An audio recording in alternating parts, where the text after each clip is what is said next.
Thea, I'm 11 years old. Thea Trillanes was only 4 years old when her father made headlines. Along with more than 300 junior officers and enlisted men, Thea's father Antonio took over the Oakwood Premier in the Ayala Center, Makati City on July 27, 2003. The soldiers became known as the Magdalo Group, airing their grievances against the government and exposing graft and corruption in the military. Ano yung Oakwood at bakit mo siya nakulong because of Oakwood? Dahil po sinabi niya po si Gloria na paalisin na sa president. Kaya po siya na Ano yung ginawa ni Papa mo? Ano ba yung ginawa? Tama ba yun? Opo. Bakit? Kasi po masama si Gloria. Who is Gloria Arroyo to you? Describe her to me. Bad person. And who is your dad? What kind of a person he is? Good. A number of those Magdalo mutineers who went to Oakwood have been released from detention, some apologizing for what they did. Others have not given up and remain jailed, including Thea's father.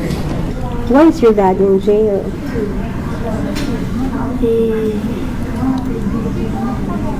Because doesn't like the president. Moment is out. Where would you want to go first? Together as a family. Home. Caribbean. I'm 15 years old. My father is Colonel Ariel Caribbean of the Marines. He is a Medal of Valor awardee, and I'm very proud of him. To Faye Kerubin, her father is a real-life hero.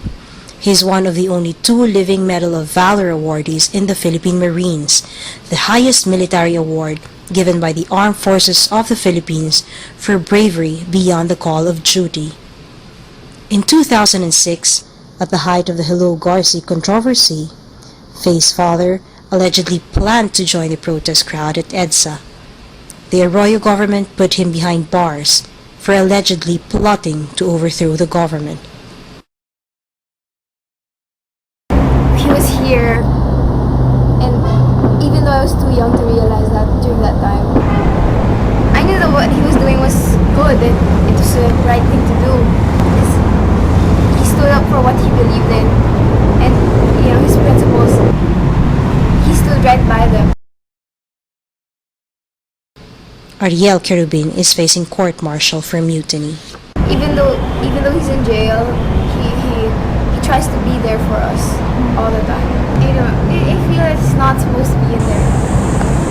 He did the right thing. He stood up for his principles. Why should a man be in prison because of what he did? That was right. He did what was right, and yet he was put in jail. My dad, he's righteous, and he has good values. And I think that in time, God will set him free. On November 29, 2007, I was on my way to the hospital because of my sickness. That was where Aika Lim was while her father was here at the Manila Peninsula 2 years ago, calling for change and for people to rally behind a new government. He never told us anything. He didn't have to explain. We already knew what he was there for, and we already understood. Holed up in one of the rooms here, Lim stood his ground until government forces ended the siege of the hotel. In these very same steps, Aika's father was taken away by the Police Special Action Force assault team. They may have my father inside bars, but what I know is that this country has never been better after they imprisoned the truth with him. After that siege, Manila Peninsula Hotel just went back to normal. business as usual. But to Aika, both Manila Peninsula and General Lim will always be associated with dissent.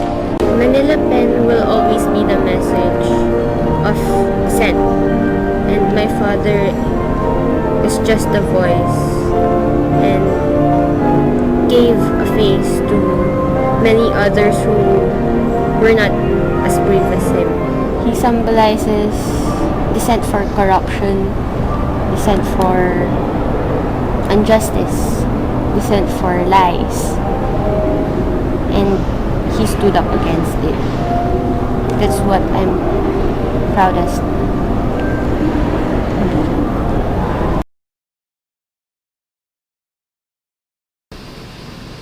Antonio Trillanes, Ariel Querubin, and Danilo Lim have become symbols of rebellion against what they say is a corrupt government. But they are also heroes to their children, men who went beyond the call of duty, sacrificing even family life and the company of their girls for their own beliefs and convictions.